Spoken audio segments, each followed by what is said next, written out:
පින්වත්නි දැන් මේ කරන වැඩසටහන් පෙළ පටිගත කරලා ඔබලාට CD ලබා දෙනවා. ඉතින් ඒවා ගෙවල් වලදී නිතර අහන්න. සමහර ගැඹුරු කාරණා එකපාරින් වැටෙන්නේ නැති වෙන්න පුළුවන්. ඒ නිසා හිතට ධාරණය කරගන්න. ඒ වගේම දැන් මේ දේශන එකතු කරන පොතක් සකස් කරගෙන යනවා. ඉතින් එතකොට ඒවා ලබා ගත්තාම මේ අතට ලොකු දැනුමක් ලබා ගන්න පුළුවන්. එතකොට මුළු සතිපට්ඨානයම නිවැරදි ආකාරයෙන් පුරුදු කරන ක්‍රමය තමයි අපි මේ වැඩසටහන් වලදී විස්තර කරලා දෙන්නේ. එදා බුදුරජාණන් වහන්සේ කම්මස්ස ධම්ම කියන කුරුරට නියංගමේදී දෙව් මිනිස් ලෝකයට වදාළ මේ සූත්‍රය දැන් මේ රෝසවත්ත විහාරස්ථානයේදී පවත්වනවා. ඉතින් මේ මිනිස්සු මේ ප්‍රමාණය සම්බන්ධ වෙනවා වගේම අපට නොපෙනෙන දෙවි දේවතාවුන් පවා මේ ධර්ම ශ්‍රවණයේ පිණිස අනන්ත පෙළ ගැසී සිටිනවා. ඉතින් ඒක නිසා දිව්‍ය ලෝකවලදී පවා දෙවිවරු මේ දේශනා අහගෙන ඉන්නවා. ඒකට මිනිස්යන් පමණක් නෙවෙයි මේ ප්‍රයෝජන ගන්නෙ, දෙවියන් පවා ප්‍රයෝජන ගන්න. මොකද පිරිසිදු බුද්ධ වචනය අහන්න දෙවිවරු පවා කැමති, මිනිස්සු පවා කැමති. ඒ ස්වර්ග මොක්ෂ සැපේ පිණිස හේතු වෙන නිසා මේ කරන කුසලයේද අපට ඒකාන්තයෙන්ම නිර්වාණයට පාරමී වේවා කියන දැන් ඊළඟට තමන්ගේ ශරීරය පිළිබඳව කායානුපස්සනාව වඩලා ශරීරයේ ස්වභාවය දැක්කයින් පස්සේ බුදු පියාණන් වහන්සේ වදාරනවා ඉතිඅජ්ජත්තං වා කායේ කායානුපස්සී විහෙරති බහිද්ධා වා කායේ කායානුපස්සී විහෙරති. තමාගේ සලකනු ලබන්නා වූ ශරීරයේ පිළිබඳව කායානුපස්සනාව වඩන්න. ඒතකොට දැන් අපි අපේ කය පිළිබඳව දැක්කා. ඊළඟට උන්වහන්සේ වදාරන බහිද්ධා වා කාය. බහිද්ධ කාය. දැන් මෙතන බහිද්ධ කාය කියන්නේ අනුන්ගේ ශරීරය කියන අර්ථය. දැන් අර ක්‍රියාපත පබ්බේදීම සම්පජඤ්ඤ පබ්බේ ක්‍රියාපත පබ්බේදීම අපි අජ්ජත් කාය වශයෙන් ගත්තේ මොකක්ද? මනෝමය කය ඊළඟට බාහිර තියෙන රූප කය. නැත්නම් නාම කය රූප කය වශයෙන් ගත්තා. දැන් මෙතන අජ්ජත් කාය වශයෙන් කියන්නේ තමන්ගේ කය. බහිද්ධ කාය වශයෙන් පෙන්වන්නේ අනුන්ගේ කය. එතකොට දැන් අපි අපේ කයට යම්සේ ආදරයකට ඇලිලා තින්නේ අනුන්ගේ කයටත් ඒ වගේම ඇලිලා ඉන්නවා. ආන්ගේ අනුන්ගේ ශරීර වලට තියෙන ඇල්ම කඩන්න තමයි බුදුරජාණන් වහන්සේ අනුන්ගේ කය ගැන දකින්න කියලා කියනවා. එහෙනම් දැන් තමන්ගේ කයේ තියෙන කොටස් එකින් එක අරගෙන විදර්ශනා කරලා ඉති පිළිකුල් ස්වභාවය දැක්කම ඒ වගේ අනුන්ගේ කය ගැන බලන්න. එතකොට දැන් අනුන් කියලා කිව්වහම කවුද තෝරගන්නේ මේ? ගොඩක් කට්ටිය නේ? පවුලේ අය කවුද? අම්මා ඉන්නවා, තාත්තා ඉන්නවා, දරුවෝ ඉන්නවා, සහෝදරයෝ ඉන්නවා, යෙලි ඉන්නවා. ඒ ගොඩක් කට්ටිය. එතකොට ඉතින් කවුද ගන්නෙ? දැන් මේක කරන්නේ මොකටද අපි? ආශාව නැති කරගන්න. පිළිකුල දකින්නේ ඇලීම රාගේ නැති කරගන්න ආශාව නැති. එහෙනම් දැන් අපි වැඩියෙන් වාස තමන්ටනේ. ඉන්න තමන් ගැන බලන්න. ඊළඟට බලන්න තියෙන්නේ ඊළඟට වැඩියෙන්ම තමන් කාටද ආදරය කරන්නේ කියලා ලාං එයාගේ කය බලන්න තියෙන්නේ. දැන් අපි අඳුර ගන්න ඕන. ඊළඟට තමන් කාටද වැඩියෙන්ම ආදරේ කියලා. කියන්න බලන්න. ඔයා කාටද ඊළඟට දැන් තමන් යරනකොට ඊළඟට වැඩියෙන්ම ආදරේ කාටද? උපාසකම වැඩියෙන්ම කාටද ආදරේ? ස්වාමීන් වහන්සේ දැන් මගේ මෑණියන් නැහැ, පියාණනුත් නැහැ, ස්වාමිපුරුෂයත් නැහැ. ඒකෝර දැන් මගේ කොළඹ ඉන්නව නංගි කෙනෙක්, පුතෙක් ඉන්නවා දොස්තර කෙනෙක්. එයා තමයි මට දැන් හුඟා සලකන්නේ. එයාට මං හුඟා ආදරේ. ඔය කිව්වේ? හරි. අන්න දැකලා ඒ පාතකම වැඩිම ආදරේ කිව්වොත් පුතාට. අන්න එහෙම අනික් කට්ටිය. යාවලා. මාත්‍යට. අන්න ඒක තමයි ඇත්ත. ඒක කිව්වත් නැතත් ඇත්ත ඒක. අම්මට ආදරේ කියනවනම් බොරුයි. තාත්තට ආදරේ කියනවනම් බොරුයි. දරුවන්ට ආදරේ කිව්වොත් බොරුයි. එහෙනම් කසාද බැඳ කෙනෙක් නම් ස්වාමියා නම් වැඩියෙන් ආදරේ භාර්යාවට. භාර්යාව නම් වැඩියෙන් ආදරේ ස්වාමියාට. නැද්ද? දැන් කොහොමද? නැද්ද? බාලක ඒක භාවනාවට එහෙම ගිහිල්ලා ඉක්මනට ඒවා දුවගෙන කියලා. ඇහිවයි. ඒක තමයි ඇත්ත. එහෙනම් ස්වාමියා භාර්යාවට නම් ආදරේ, භාර්යාව ස්වාමියාට නම් ආදරේ මොකද කරන්නේ?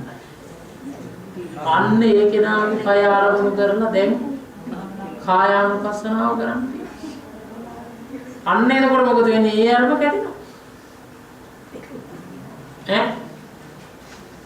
ඇයි? බැරි වේද? අර විදියම තමයි ඉතින්. අර විදියම කෙට් ටික කරලා දානවා. අර විදියම දත් ටික ගලවනවා. කියනවා ඉතින් දත් ගලවලා දෙනවා කියලා තමයි. දෙන්නේ දත් ගලවන්නේ කියනවානේ. සමහරවන්නේ කියලා. නේ? අර විදියට නියපොතු හැම මාස් අර විදියටම ගලවනවා. දැන් තමන් දන්නවා හැබැයි. සමහර කට්ටිය ස්වාමි භාර්යාවට ආදරේ කිව්වට ඊට වඩා සමහරට දරුවන්ට ආදරේ වෙන්න පුළුවන්. ඒක තමන් තමයි කරන්නේ.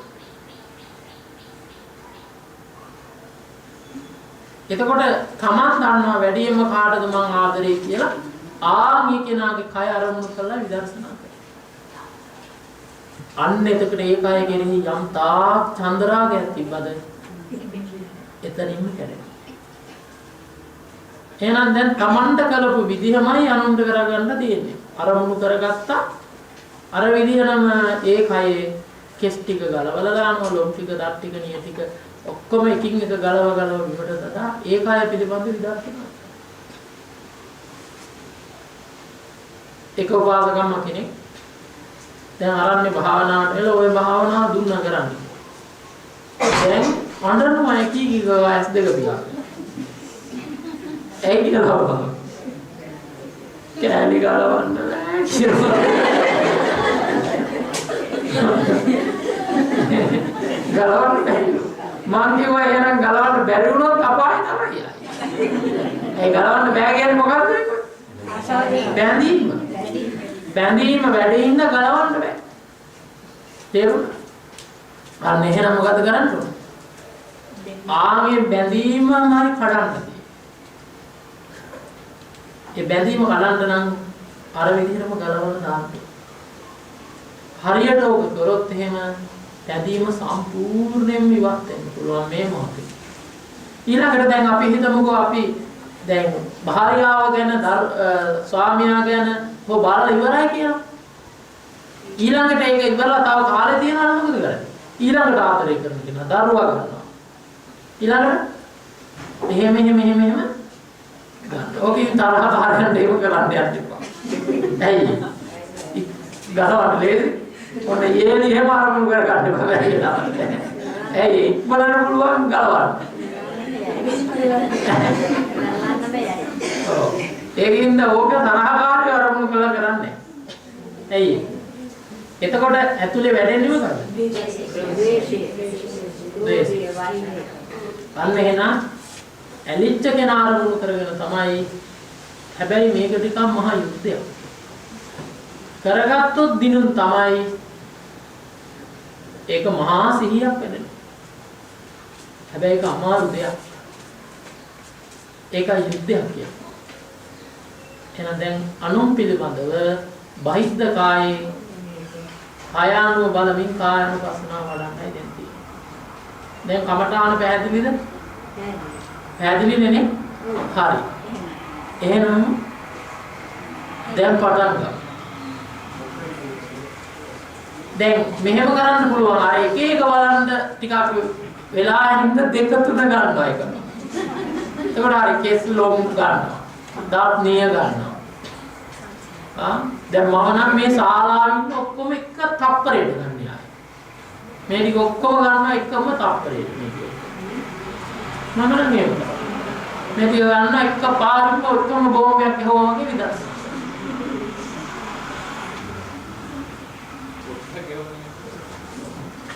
බෝම්බ ගන්න යන්නේ. ඒ කියන්නේ බෝම්බයක් ගහම ඔක්කොම විනාශ වෙනවා වගේ එක පාරින්ම මේ ටික ඔක්කොම අරමුණු කරලා විදර්ශනා වඩන්න පුළුවන්. එහෙම ක්‍රමයකුත් තියෙනවා. ඒවා පස්සේ දියුණු වෙනවා. දැන් එකක් අරමුණු කරලා ඒකයි විදර්ශනා වඩන්නයි තියෙන්නේ. දැන් පටන් ගන්න.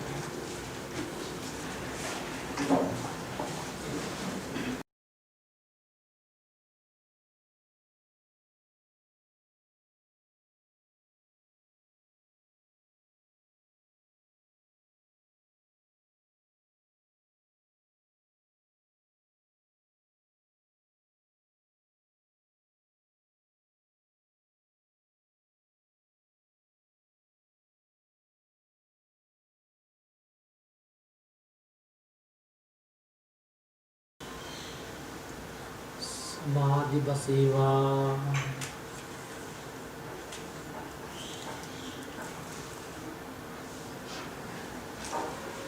හොඳයි. දැන් අපි අනුන් පිළිබඳවද දකිමින් කායානුපස්සනාව භාවනාව වඩාගත්තා. දැන් තමන්ගේ වගේම අනුන්ගේ කය ගැන බැලුවද? තමන්ගේ වගේ ලේසියෙන් කරන්න පුළුවන්ද? ඊට වඩා ලේසියෙන් පුළුවන්. අමාරු. නෝනිකන ටික අමාරු.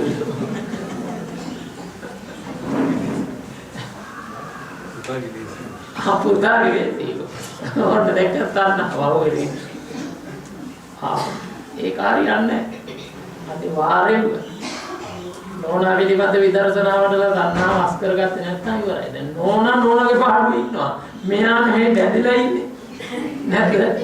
බැඳීම කියන්නේ තමන්ගේ හිතේ ඇති වුණා වූ ආකල්පයක් පමණයි. ඒකට ඒ ආකල්පේ තියෙන ඔළුවේ මම උදේ පටන් ගන්නකොටත් කිව්වේ. ආන්ගේ ඔළුවේ තියෙන ආකල්පය ගලවාරි. එතකොට දැක්කහම ඒ තණ්හාව පිටේ. එතකොට අපිට මරණාසන්න අවස්ථාවේදී තණ්හාවක් පහළ වුණත් ඒ මොහොතේ විදර්ශනා වඩන්න පුළුවන් නුවණ. අන්තිමේදී අපි විදර්ශනා කරගත්තොත් අනිවාර්යෙන්ම පරලොව ගතිය එක්කෝ සුගති එහෙම නැත්නම් නිර්වාණය. ආ පරලොව ගතියක් නැති තරමටපත් වෙනවා. ඊළඟට පින්වත්නි දැන් මේ කය කියන දෙතිස් කුණපේ ගැනනේ අපි බලන්නේ. බුදුරජාණන් වහන්සේ වදාරනවා සමුදය ධම්මානුපස්සීවා කායස්මින්. ඉතිඅජ්ජත්තවා කායේ කායනුපස්සීද තමන්ගේ කය ගැන බලන්න. බහිද්ධාවා කායේ කායනුපස්සී විහෙරති අනුන්ගේ කය ගැන බලන්න. අජ්ජත බහිද්ධාවා කායේ කායනුපස්සී තමන්ගේ අනුන්ගේ දෙපසම කය වල කියලා බලන්න. ඉතින් දැන් ඔය විදිහට තමන් ගැන බලනවා ඒ විදිහේම ඇස්සරින් නැතුව අනුන් ගැන බලන්න. අනුන් ගැන බැලුවොත් ඒ විදිහේම තමන් ගැන බලන්න. දැන් අර අමුසෝණී දමන ලද්දා වූ මృతදේහය අරමුණු කරගෙන භාවනා කරන්න කියලා නවසීවිතිකෙ වෙන්න. ඒතකොට ඒක දිහා දකිනවා ඒකට උපමා කරනවා මේක. අන්න ඒ වගේ. ඒ වෙලෙම කරන්න. ඊළඟට කියනවා සමුදය ධම්මානුපස්සීව කායස්මින්. දෙතිස් කුණප නම් වූ රූපකායේ හට ගැනීම දකින්න කියනවා. දෙතිස් කුණපේ හට ගැනීම. තේරුණාද? දෙතිස් කුණපේ හට ගැනීම දකින්න. ඒකට කියනවා සමුදය ධම්මානුපස්සීව කායස්මින් විහෙරති. කායස්මින් ශරීරෙහි සමුදය ධම්මානුපස්සීව හට ගන්නා වූ ධර්මයේ දකිමින් විහෙරති වාසය කරන. ශරීරෙහි හට ගන්න ස්වභාවය දකිමින් වාසය කරන. දැන් එතකොට ශරීරයේ වශයෙන් දැන් මෙතන ඉගෙන ගන්නේ දෙතිස් කුණප කය.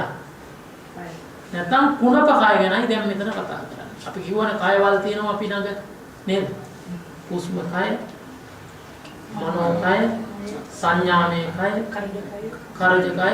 දැන් මේ කතා කරන්නේ කොටිම කරජ කය ගැන. කරජ කයෙත් මොකද්ද? කුණප කය ගැන විතරයි කතා කරන්නේ. කරජ කය ගත්තාම තවත් කොටස් තියෙනවා. කරජ කය ගත්තොත් ඒවා ඉදිරියේ පැහැදිලි වෙනවා. දැනට මේ කුණප කය ගැන තමයි බලන්නේ. ඒකට මේ කුණප කය ඒ හට ගැනීම දකින්න. පින්වතුනි දැන් කය කියන්නේ රූපයක් නේද? කය කියන්නේ රූපයක්. එතකොට බුදු පියාණන් වහන්සේ රූප හට ගන්න ක්‍රම හතරක් වදාරලා තියෙනවා. මේ ලෝකේ තියෙන සෑම රූපයක්ම හටගන්නේ ඔන්න ඔය ක්‍රම හතරෙන්. රූප හට ගන්න ක්‍රම මොනවාද?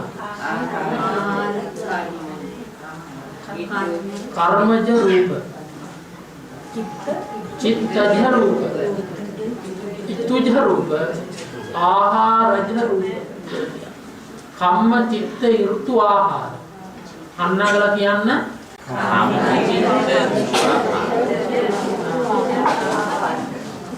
කියම් බලන්න ස්වාමීන් වහන්සේත් එක්ක හඬනගා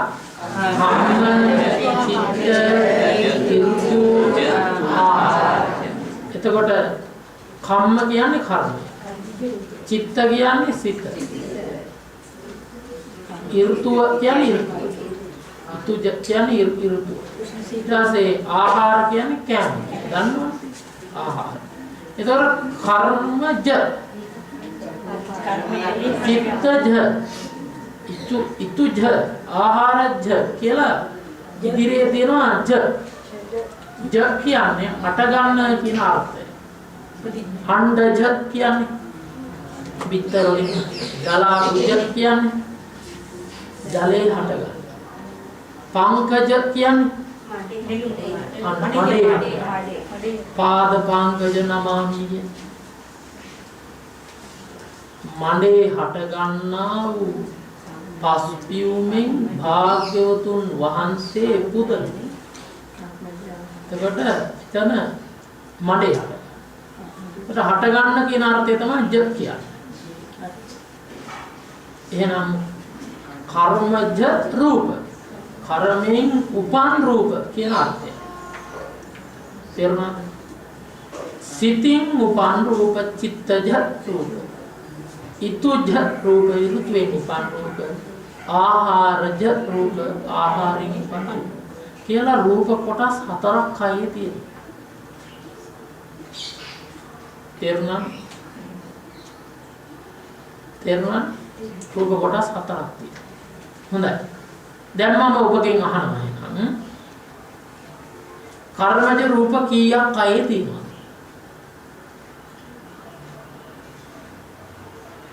කර්මජ රූප තියෙනවා පින්වත්නි 18ක්. 18ක්. කියන්නේ කර්මයෙන් උපන් රූප 18ක් තියෙනවා අපේ කයේ. හරි. කියන්නේ 18 කර්මයෙන් උපදින සමස්ත රූප 18ක් තියෙන හැම කයෙම 18ම පවතින්නේ නැහැ. මොකද ස්ත්‍රී භාවය නම් ස්ත්‍රී භාවය විතරයි. ඒ වගේ මම එතකොට දැන් කියන්නම් 18 අවිනිබ්බෝග රූප 9යි. හරිද? නිශ්චිතාකාරයෙන්ම පවතින රූප 9යි. ඒ ටික උදේවරු යාදුන හින්දා විස්තර කරන්න අවශ්‍ය නැහැ නේ. නිශ්චිත ආකාරය හවස් වරුවේම අපි කියන්නේ මොනවද පඨවි ආපෝ තේජෝ වායු වන්න රස ඕජා ආකාශ කියන මේ නමය කර්මයෙන් හටගන්නේ. හැබැයි සප්තකාය තුල විතරයි නමයයි ප්‍රසාද රූප පහයි. චක්කු ප්‍රසාද, සෝත ප්‍රසාද, ධාන ප්‍රසාද, ජීව ප්‍රසාද, කාය ප්‍රසාද. එතකොට කීයද? 17. භාව රූප දෙකයි. ඉක්ති භාව හා පුරුෂ භාව.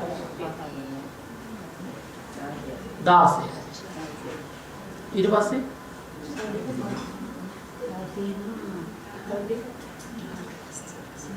වත්තු රූපය. ඒක තමයි අර මනෝ ප්‍රසාදය කියන්නේ. ඒක ප්‍රසාද කියන නමින් නෙවෙයි කියන්නේ වස්තු රූප. ඇයි දැන් ප්‍රසාද රූපයක් ඕන වෙන්නේ බාහිර දෙයක් ගැනීම පිණිස. දැන් මනසෙම තියෙන අරමුණු ගන්න එක කරන්නේ වස්තු රූපයෙන්. ඒක නිසා ඒ ප්‍රසාද රූපයක් හැටියට කියවෙන්නේ නැති වුණත් ඒ ප්‍රසාද රූපයේ ස්වභාවය තමයි කියන්නේ. ප්‍රසාද රූප කියන ස්වභාවයට වඩා එහාට ගිය අර්ථයක්. ප්‍රසාද රූපයෙන් සාමාන්‍ය එක දෙයක් පමණයි. වස්තු ප්‍රසාදේ නානා දේවල් කර හැකි ඒවා අපි ඉදිරියට දැනගමු.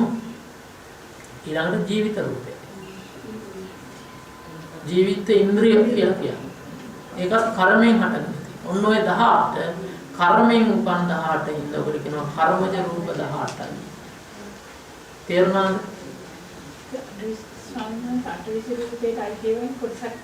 ඔව්.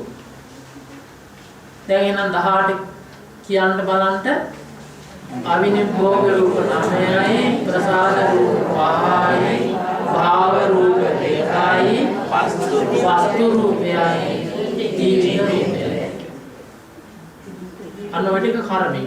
දැන් පඨවි ආපෝ තේජෝ වර්ණගත රසෝජා ආකාශය ගැන දන්න. ප්‍රසාද රූප නම් මේ ඇහි තියෙන දෘෂ්ටි විතානේ උපවාදයතේ චක්කු ප්‍රසාදය. ඒක කර්මෙන් හැදිලා තියෙනවා. තේරුණාද? ඊළඟ කනේ තියෙන කම්බරය සද්ද ඇහෙන සිවිය සෝත ප්‍රසාදය. නහයේ එළුකුර වගේ ජෝඩුවක් තියෙනවා ඒ ගහන ප්‍රසාදය. දිවේ නළුම් පෙති වගේ ටිකක් තියෙනවා ඒ ජීව ප්‍රසාදය. කාය පුරාණ ස්නායු පද්ධතිය තියෙනවා ඒ කාය ප්‍රසාදයයි. ඊළඟට අන්න පංච ප්‍රසාදේ හරි ඉත්ති භාව පුරුෂම. ඒකර මේ ස්ත්‍රී භාවය කියන එක කර්මෙන් හදුවා.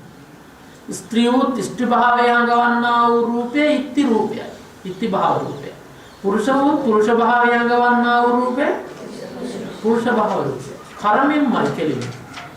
ස්ත්‍රියක් වීම සඳහා කළ යුතු අකුසල කර්මෙ විපාක වාරයේ වශයෙන් ස්ත්‍රියක්. තර පුරුෂයෙක් වීම සඳහා කළ යුතු කුසලයේ නිසා පුරුෂයෙක්. එතකොට කුසල විපාක පුරුෂාත්මයයි අකුසල විපාක ස්ත්‍රියාත්මයයි. එතකොට ඒ ස්ත්‍රී වෙනකොට ඒ අතර පිනකුත් විපාක දුන්නේ හින්දා මනුස්ස වුණා. හැබැයි එකල අකුසල විපාක දුන්නේ හින්දා ස්ත්‍රී වුණා. ඒක බහරු. ඉතින් බොහෝ විට මේ ආත්ම ස්ත්‍රියක් නම් එයා ලබන ස්ත්‍රිය. ඊළඟ ආත්ම ස්ත්‍රිය. කර්මයෙන් මිදෙන තාක්කල් ඔහු ස්ත්‍රියක්. ඇය ස්ත්‍රියක්. ඊළඟ පුරුෂයෙක් නම් එයා පුරුෂ භාව ස්ත්‍රියක් වීම සඳහා කර්මයේ බැරි වෙලාවත් කළා තිබුත් එයා ඊළඟ ආත්මේ ස්ත්‍රියක් ආයේ මොකද?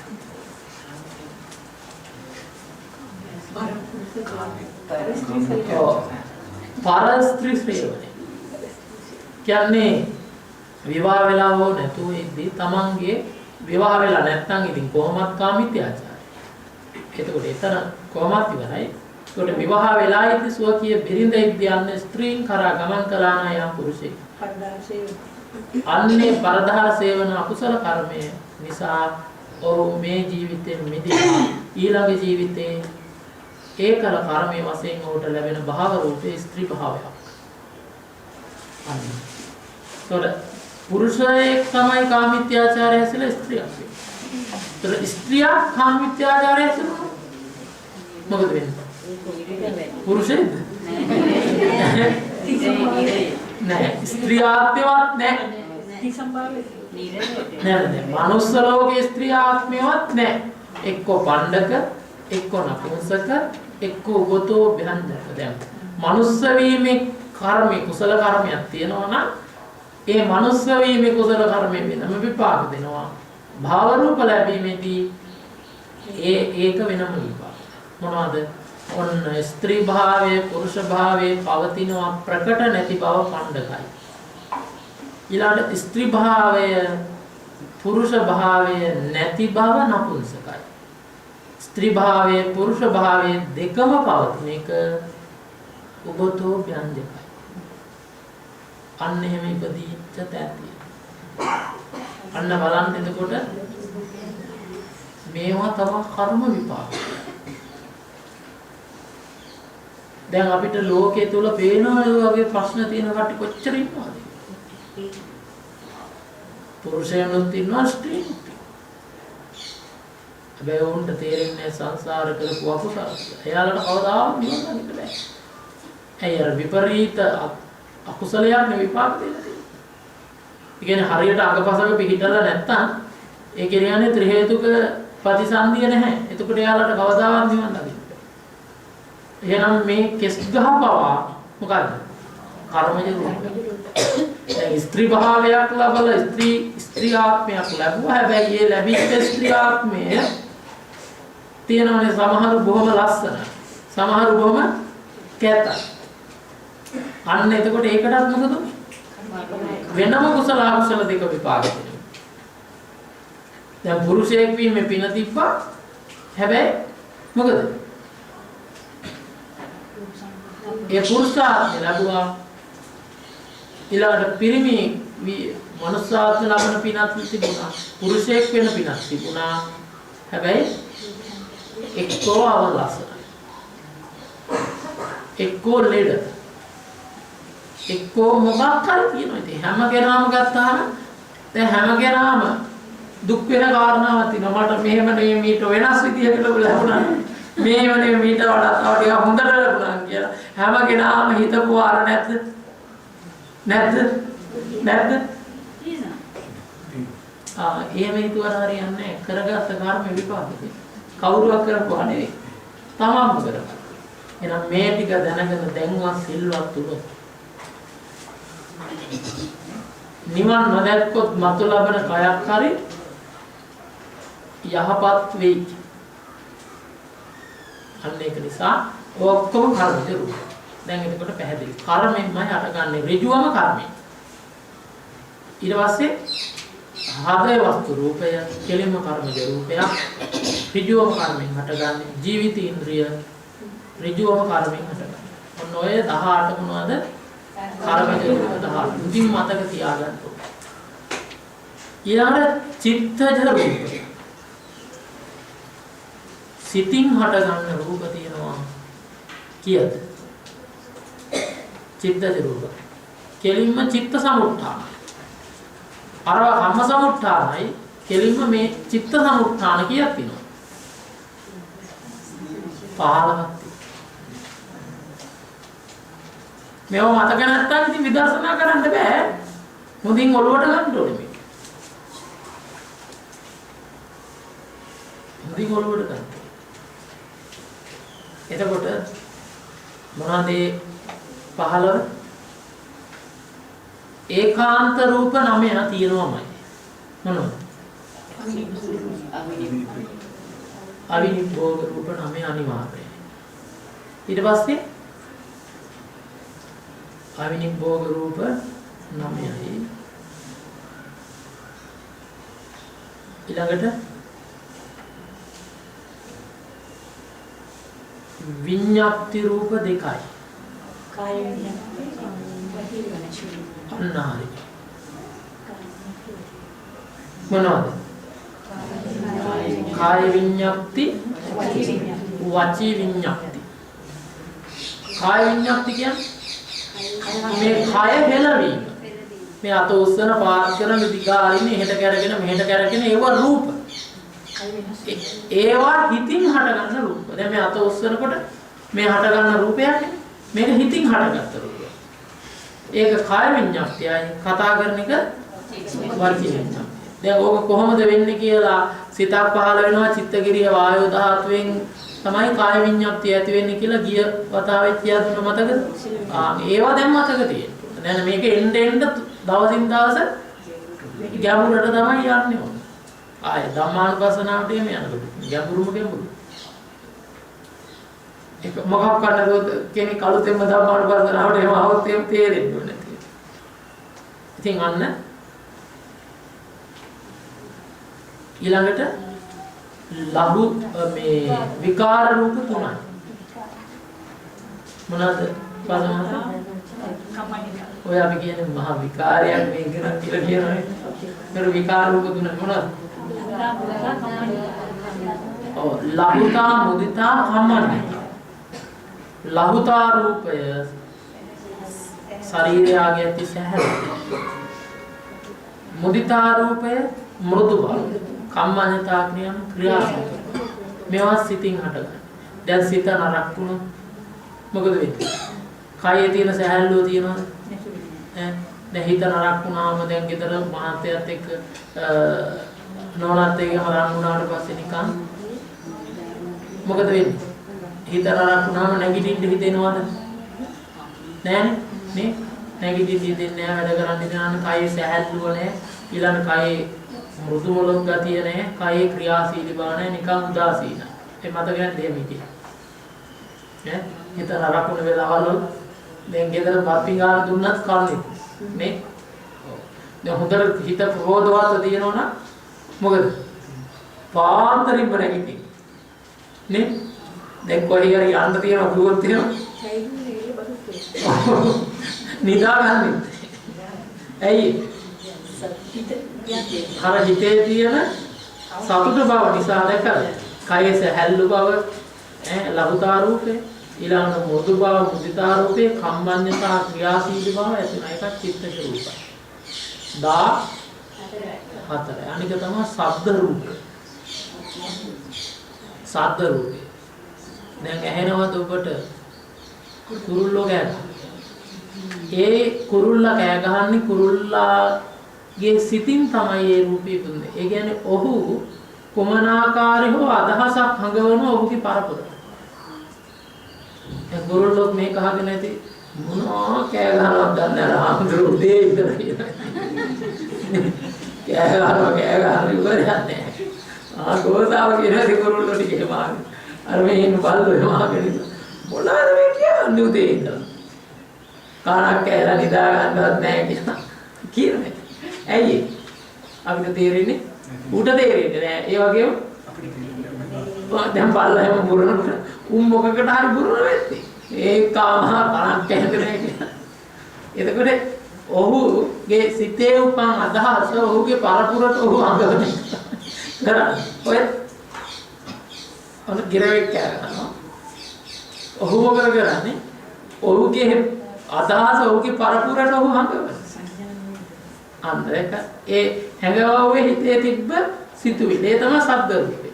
ඒකෝර මේ ශබ්ද ඔක්කොම උපදින්නේ මොකෙන්ද දැන්? කායේ සිතින්. අන්න චිත්තජ රූප. දැන් නිදාගෙන ඉද්දි ඔන්න ගොඩවල.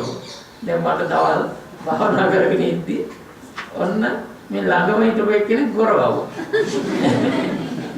එයා නිදිරේ නේ. දැන් ඒ ගොරවිල් සිතින් හටගත්ත එකද? සිත ක්‍රියාත්මකද? නෑ. මේක චිත්තජ රූපයක් නෙවෙයි. ඒක ඉතුජ රූප. නැත්තම් ඕන ඒක පස්සේ කියලා. එතකොට ඔන්න මිටියකින් බිත්තියකට ගහනකොට ඩවුන් ගාලා එකක් එනවා. ඒවා ඉතුජ රූප වලටයි. මේ සත්වයාගේ සිත සම්බන්ධව ඇති වෙන වචන ටිකට තමයි චිත්තජ රූප කියන්නේ. දැන් පැහැදිලිද? ඒවා කීයද? 15යි. ඉතින් මතක තියාගන්න. ඊළඟට ඉතුජ රූප. ඉතුජ රූප තියෙනවා 13ක්. 13ක්. මොනවාද 13? ඒකාන්ත රූප 9යි. මොනවාද? අවිනිභෝග රූප 9යි. ඊට පස්සේ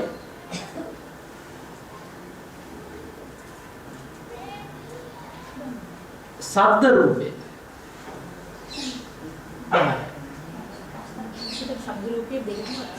නෑ ඒ සිතින් නූපදින ශබ්ද රූපේ. දැන් ඔබට ඇහුණා ඕ බල්ලා දහසක් අනුවන ඕකේ පරතුර. ඒක චිත්තජ රූපේ. හුලං හමනකොට සද්දයක් එනවා. ඒක ඊතුජ රූපය. ඒක සිතකින් හටගත්ත ගන්නේ. දැන් ෆෑන් එක කරගෙනකොට සද්දයක් එනවා. ඒක මොකක්ද? බස් එකේ සද්දයක් එනවා.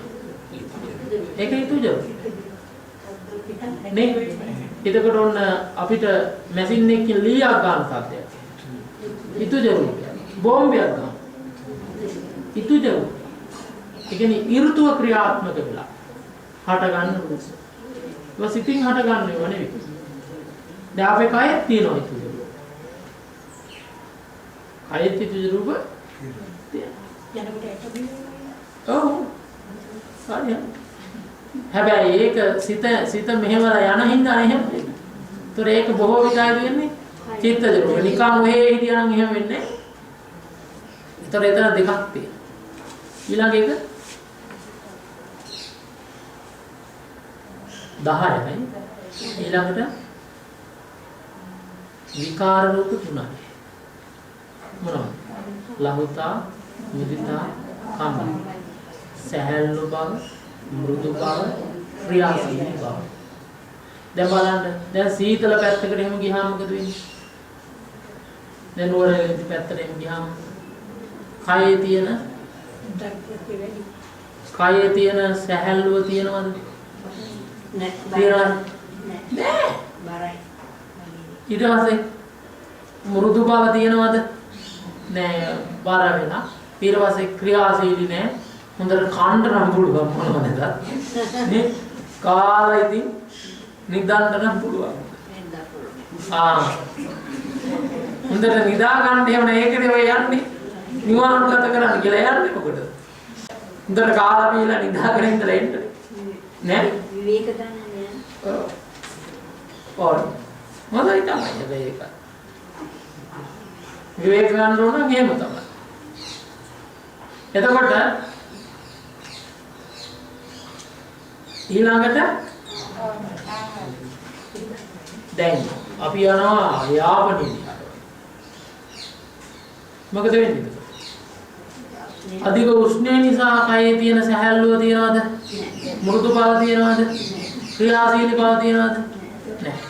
ඕන නුවර වගේ ඉතින් මධ්‍ය දේශ ගුණයකට ආපුවම කොහොම? තුනම තියෙනවා. ඒ දිනින් කඳුවල එහෙම ඉන්නකොට ඕලං ගන්නවා එපා නේ. ඔව්. ඒක නින්දයක් නැති ටික ගලවන්නේ කියලා බයයි. කොහොමද කවන්නේ? ඊරුතු වෙනුත් ඔය ටික හට ගන්න. ඉතිජ රූප 12 කර්මජ රූප 18යි, චිත්තජ රූප 15යි, ඉතිජ රූප 19. දැන් ඔය ලියා ගන්න එක නෙවෙයි තියෙන්නේ ඔළුවට ගන්න ඕනේ. තේරුණාද? ඔව්. ඊළඟට ආහාර කන බොන ආහාර පාන කෑම බීම වලින් හට ගන්නවා. 12. මොනවද? ස්ථීර රූප 3. කියන්නේ අවිනිභෝග රූප 9යි. විකාර රූප 3යි. ලහුතා, මුදිතා, කම්මයි.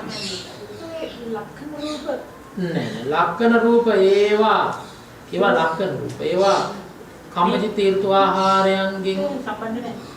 හට ගන්න ඒවා නෙවෙයි. මේ හටගත් රූපයන්ගේ ලක්ෂණනේ. ඒවා උපචය සංසුජ්ජරතා අනිච්චතා කියන්නේ උපචය කියන්නේ රූපේ උපදන ස්වභාවය, උපන් රූපේ පවත්තන ස්වභාවය සත්‍යතියයි, දිරවන ස්වභාවය ජරතාවයි. ඊළඟට නැති වේලා යන බව අනිච්චතාවය. ඒක ඉතින් නැතිවීම හිතෙන් වෙන්නේ නැහැ. ඊළඟට කයෙන් ඒක ආහාරයෙන් වෙන්නේ නැහැ. ඍතුවෙන් වෙන්නේ නැහැ. ඒවා ඒ ප්‍රධාන එක හේතුවක් කියන්න බෑ. ඒ අර ඔය කියන රූප ඔක්කොගේම අර ලක්ෂණ ටික තියෙනවා. සමස්තයක් වශයෙන් අර. දැන් එතකොට ලක්ෂණ රූප ගැන නෙවෙයි දැන් කතා කරන්නේ. ආහාර අර ළමයයි ඊළඟට ලහුදා මුදා සහැල්ලුවයි මෘදු බවයි ක්‍රියාශීලී. දැන් කෑම නැත්තම් මොකද වෙන්නේ? කයේ ක්‍රියාශීලී බව තියෙනවද? කයේ සහැල්ලුව තියෙනවද? නැහැ. මෘදු බව තියෙනවද? ඒව ආහාරෙද. පැහැදිලිද? කරොන්න අතර කීයද? 12යි. එතකොට 18යි 15යි කීයද?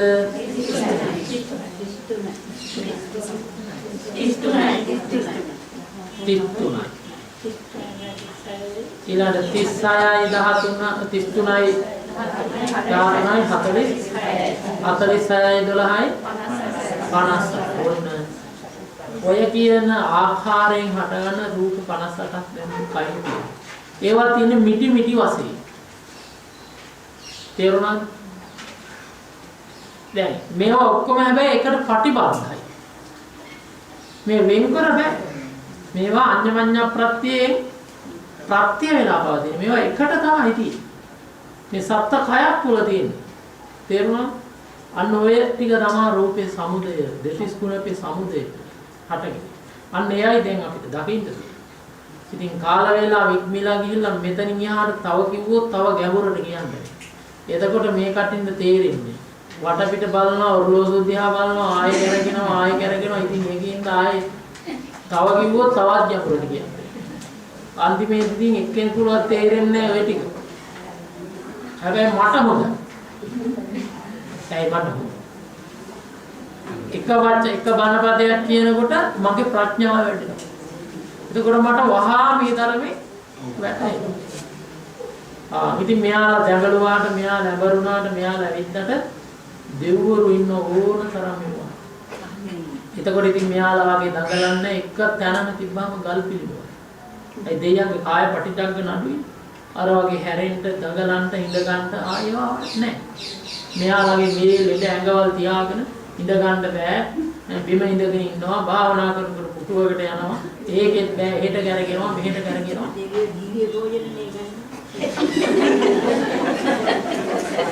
එතකොට ආගින් කාය ප්‍රතිජාන අඩුයි දෙන්නේ. අපේ කාය ප්‍රතිජාන වැඩි. හොඳයි. ඉතින් රූපේ සමුදය ගැන හෙට උදේ කතා කරලා ඊළඟට රූපේ නිරෝධය ගැන කතා කරලා හෙට දවසේ අපිට තියෙන්නේ ධාතු මනසිකාර පබ්බය පටන්. ධාතු මනසිකාර භාවනා කරන්න. ඔන්න ඔය ටික මේ හොඳින් මතක තියාගන්න. කටපාඩම් කරගත්තත් කමක් නැහැ. තේරුණාද? කටපාඩම් කරගත්තත් කමක් නැහැ. මෙතෙක් කල් අපි කටපාඩම් කරේ අධර්මයේ රස්සාවල් කරන්න, විභාග පාස් කරන්න නේ. කරේ නේද? කළා. ඒතර මේ තමයි ලෝකයේ තියෙන උතුම්ම සත්‍ය. ඔය කතා කළේ අභිධර්මයේ රූපකාණ්ඩේ ගැඹුරු අවස්ථාවක්. ඒක නිසා ඔබ ඔය ටික පුළුවන් තරම් ප්‍රගුණ කරගන්න. ඔබට දීර්ඝ කාලයක් හිත සැප පිණිස, ප්‍රඥා පාරමිතා වැඩි වීම පිණිස, අග්‍ර නිර්වාණය පිණිස පාරමී ශීර්ෂයන් බවට නියත ආකාරයෙන්මපත් වෙනවා. එහෙනම් මේ කුසල් නිවනට පාරමී වේවා කියලා අදිස්ථාන. හෙට උදේ එනකොට විශේෂයෙන්ම අනුන් පිළිබඳව ගෙදර කවුලේ 10 දෙනෙක් ඉන්නවා නම් 10 දෙනාම අනුමත කරගෙන අවස්ථා 10කදී විදර්ශනා වඩලා ඉන්න කියන කාරණේ සිහිපත් කරනවා. දැන් එහෙනම් වැඩසටහන හිමාවටපත් කරමු. පින්වතුන්ට පුණ්‍යානුමෝදනා කිරීම 2016 ඔක්තෝබර් 1 දින දහවල් දානේ දායකත්වය පිරිකර පූජාව වෛද්‍ය මාලනී ඇපා මහත්මිය විසින් තමයි අද මේ දානමය පින්කම සිදු කළේ. එහෙනම් අප හැම දිනම උදේ ඉඳලා ධර්ම ශ්‍රවණය කරලා භාවනා කරලා උතුමිය විසින් දානේ පූජා කරගෙන සිද්ධ කරගත් කුසල ශක්තිය පුණ්‍ය ශක්තිය අපි සතුට සිතින් අනුමෝදන් කරනවා. අනුමෝදන් වේවා කායික මානසික සුවපත් භාවය නිදුක් නිරෝගී චිරජීවනය සැලසේවා. දීර්ඝායු සම්පන්නිය සැලසේවා. උතුම් අමා මහ නිවන් සම්පත්තියම ලැබේවා. ඒ වගේම එතුමිය නමින් මිය පරලෝකයේ පරම්පරා ඥාතීන්ට දෙවියන්ට ජීවත් වෙලා ඉන්න සියලු දෙනාටත් මේ පින් උතුම් නිවන් පිණිස වේවා කියලා ප්‍රාර්ථනා කරනවා. අපට මේ කුසලයේ නිර්වාණ අවබෝධයේ පිණිසම වේවා කියලා අදිෂ්ඨාන කරනවා. ඒ වගේම මේ වෙලාවේ හවස ගිලන්පස පූජා කළේ පින්වත් පිරිසට පුණ්‍යානුමෝදනා කරමු. අපට වෙහෙසකින් තොරව මේ භාවනා කරගන්න පුළුවන් ඒ ගිලන්පස දානමාන ආදී ලැබුණොත්. ඉතින් මේ වෙලාවේ අපි තුල යම් විඩාවක් ඇති වුණා නම් ඒ සංසිඳවා ගැනීමට ගිලන්පස දානෙ පූජා කළ ඒ සත්පුරුෂ ඇත්තන්ට මේ පින් අනුමෝදන් වේවා. කායික සුවය මානසික සුවය වේවා. දීර්ඝා සම්පත්තිය සැලසේවා. උතුම් නිර්වාණ අවබෝධයම ලැබේවා. ඒ වගේම මේ පින්වත්නි විශේෂ කාරණයක් සිහිපත් කරන්න දැනුම් දෙන්න තිබෙනවා. ඒ තමයි මරණංගඩවල සිපතන ආරණ්‍ය සේනාසනේ අපි වැඩ ඉන්න ආරණ්‍ය සේනාසනේ ස්වාමීන් වහන්සේලා නිතර 25 නමකටත් වඩා අධික සංඛ්‍යාවක් වැඩ ඉන්නවා. ඉතින් ඒ ස්වාමීන් වහන්සේලා දෙනට දානේ වළඳන්නේ ධර්මශාලාවේ ඉදිරිපස කොටසේ යන්නේන පිරිස දාන්නවා. ඒ නිසා අපිට සුවිශේෂී අවශ්‍යතාවයක් තිබුණා දානශාලාව සකස් කර ගැනීම. දානශාලාව සහ එහි උඩුමහල දෙමහල් වශයෙන් ඉදි කරලා වඩින ස්වාමීන් වහන්සේලාට ආගන්තුක වඩිනවා සෙනසුනේ වැඩ ඉන්න ස්වාමීන් වහන්සේලාට වැඩ ඉඳීම සඳහා කුටි පද්ධතියක් මේ ගොඩනැගිල්ලම අන්තර්ගත කරලා ඉදිකිරීමට අවශ්‍යතාවයක් තිබුණා. ඒ වෙලාවේ තමයි අපේ පින්වත් ඒ සුමනතිස්ස වෛද්‍යතුමා ඉන්දිකා වෛද්‍යතුමිය මේ දෙපළ ආරණ්‍ය සේනාසනයට සම්බන්ධ වෙලා අපි දැනුවත් කළා මෙහෙම කටයුත්තක් කරගන්නට ඕන කියලා. ඉතින් බොහොම ශ්‍රද්ධාවෙන් ඒ කටයුත්ත බාරගෙන ඒ ගොඩනැගිල්ල අපට ඉදි කරලා දෙන්නට කටයුතු සංවිධානය කරලා දැන් අනිත් දිනේ ඉඳලා පළවෙනි මහල ස්ලැබ් එක කොන්ක්‍රීට් දමන්නට කටයුතු ආරම්භ කරනවා. ඉතින් ඒ මහා දානශාලාව ඉතින් අපි ආරණ්‍ය ආරම්භ කරලා අවුරුදු 5ක් පමණ වෙන්නේ. ස්වාමීන් වහන්සේලා 50කටත් වඩා අධික ප්‍රමාණයක් සෙනසුනේ පැවිදි වෙලා වෙන ස්ථානවල වැඩ ඉන්නවා. ඉතින් මේ ස්වාමීන් වහන්සේලාගේ පහසුකම් උදෙසා තමයි මේ ඉදි කරන්නේ අප්‍රමාණ කුසලයක්. ඉතින් මේ කුසලයට පින්වත් ඔබ හැමදෙනාට සම්බන්ධ වෙන්න පුළුවන්. ඒ සම්බන්ධ කර ගැනීම පිණිස තමයි මේ වෙලාවේ සිහිපත් කරන්නේ. මොකද ආවාස පූජාව දානශාලාව පූජා කිරීම අප්‍රමාණ කුසලයක්. ඒ නිසා මේ පින්වත් දෙපළගේ නායකත්වයෙන් ආරම්භ කරලා තිබෙන මේ දානශාලාව හා ඒ කුටි සංකීර්ණයේ ඉදි කිරීම ඒ කරගෙන යන කටයුත්තට ඔබට සම්බන්ධ වෙන්න පුළුවන්. හැකි ආකාරයෙන් සම්බන්ධ වෙලා මේ මහා කුසලයේ සම්බන්ධ වෙන්න පුළුවන්. ඉතින් ඒ සම්බන්ධව ඕන කෙනෙකුට මේ ප්ලෑන් එක තියෙනවා බලන්න ලබා දෙන්න පුළුවන්. ඉතින් ඒ සම්බන්ධව වැඩි විස්තර දැනගන්න අපේ වෛද්‍යතුමාගෙන් පුළුවන්. ඉතින් ඔයයන්ට සිහිපත් කරන්නේ පිනක් කරනකොට තව පිරිසට දැනුවත් කිරීමෙන් ඒ පිරිස සම්බන්ධ වෙනකොට ඒ කුසලයේ අප්‍රමාණ. තනි කෙනෙකුට ඒ කුසලයේ කරනවට වඩා බොහෝ දෙනෙක් එකතු වෙලා කරන එකම අග්‍රානිසංස තිබෙන බව බුදුරජාණන් වහන්සේ වදාළා. එහෙනම් ඔබ හැම දිනාටත් මහා සංඝරුවනේ නිති පරිහරණයේ පිණිස ඉදිවෙන මේ දානශාලාවට කුටිසේනාසනයට ඔබට දායක වෙලා ඒකාන්තින් මහා පින් පුරා ගන්න පුළුවන්. අනාථ පින්ඩික මහසෙතුමා දෙවුරම් විහාරය හදලා පූජා කරලා යම් කුසලයක් සිද්ධ කරගත්තද ඒ කුසලයේම නොඅඩුවම මේ සත්පුරුෂ පිරිසට ලැබෙනවා. ඒ නිසා මේ මහා කුසලයට කැමැති ආකාරයෙන් සම්බන්ධ වෙලා තමන්ගේ දාන පාරමී කුසල ශක්තිය පරිපූර්ණ කරගන්න හැටියට සිහිපත් කරනවා. ඒ සෑම කුසලයක්ම සෑම දිනකටම අමාමහ නිර්වාණයට පාරමී වේවා.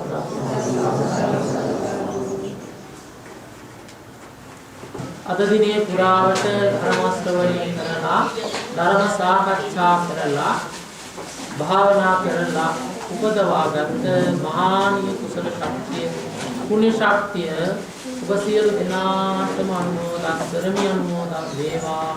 ඒකාන්තයෙන්ම චතුරාර්ය සත්‍ය අවබෝධ වේවා කියලා මේ පින්වතුන් නමින් නැසීමේ පරලෝකීය ඥාතීන්ටද මේ පින් අනුමෝදන් වේවා. ඒ වගේම දෙවි දේවතාවුන් වහන්සේලාටද මේ පින් අනුමෝදන් කරමු. අනුමෝදන් වේවා. අවීජ වඩම් භවාග්‍රේ දක්වින් යම් දෙනාට මේ පින් නිවන් පිණිස වේවා. මේ විහාරස්ථානයේ විහාරාධිපති අති ගෞරවනීය නායක ස්වාමීන්ද්‍රයන් වහන්සේ ප්‍රධාන පූජනීය මහා සංඝරත්නයටත් මේ පින් නිවන් පිණිස වේවා කියලා. ඒ වගේම මාගේ ගුරු දේවෝත්තම අති පූජනීය වඩල්ගොඩ චන්දරතන නායක ස්වාමීන් වහන්සේට සියලු ආචාර්ය උපාධ්‍යයන් වහන්සේලාට අපවත් වදාළ මාගේ පියාණන් වහන්සේට ජීවත් වෙලා සිටින මාගේ මෑණියන් වහන්සේට මියගිය සහෝදරයාට සහ ජීවත් වෙලා ඉන්න සහෝදරයාට මාගේ ජීවතුන් අතර ඉන්න සියලු ඥාතීන්ට ඔබගේ ජීවතුන් අතර ඉන්න සියලු ඥාතීන් සියලු සත්ත්වයන්ට මේ පින් අනුමෝදන් වේවා. ඔබටද මටද අප සියලු දෙනාටම ඒකාන්තයෙන් දාන ආදී දසපාරමී ධර්මයන් සම්පූර්ණ වේවා. බෙහෙවින්ම මේ වැඩසටහන් අපි කරන්නේ ප්‍රඥා පාරමිතා වඩා ගන්නටමයි. ඒකාන්තයෙන් මේ කුසලය ප්‍රඥා පාරමී ධර්මයේ පෙරටු කොට ඇති සියලු පාරමී ධර්මයන් සම්පූර්ණ වීම තුළින් මා බලාපොරොත්තු වෙන ඒකාන්තම අරමුණ වූ ඒ බෝරි පඤ්ඤ නුවණ ලබා ගන්නටම මේ පින් හේතු වේවා. ඔබටද මේ පින් නිවන් පිණිස වේවා.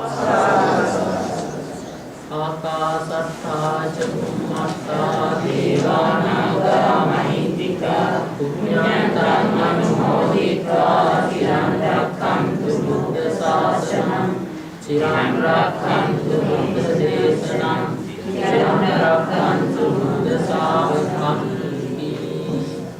ඉදම්මේ ඥාතිනං හෝතු සුඛිතා හොන්තු ඥාතයෝ ඥාතිනං හෝතු සුඛිතා හොන්තු ඥාතයෝ ධම්මෝ ඥානෝ හෝතු සුඛිතා හොන්තු ඥාතයෝ ඉමිනා පුඤ්ඤ කම්මේන මාමේ බාල සමාගමෝ සතං සමාගමෝ හෝතු යාව නිපාන පත්තියා वाचा चित्तेन समावेन मया कथञ्चयं कमने वन्ते भूरि पञ्ඤ कथञ्चयं कमने धम्म सन्दिट्ठिक अकालिक पञ्चयं कमने संग सुख विपन्न मुद्गर धम्मे पुण्यकं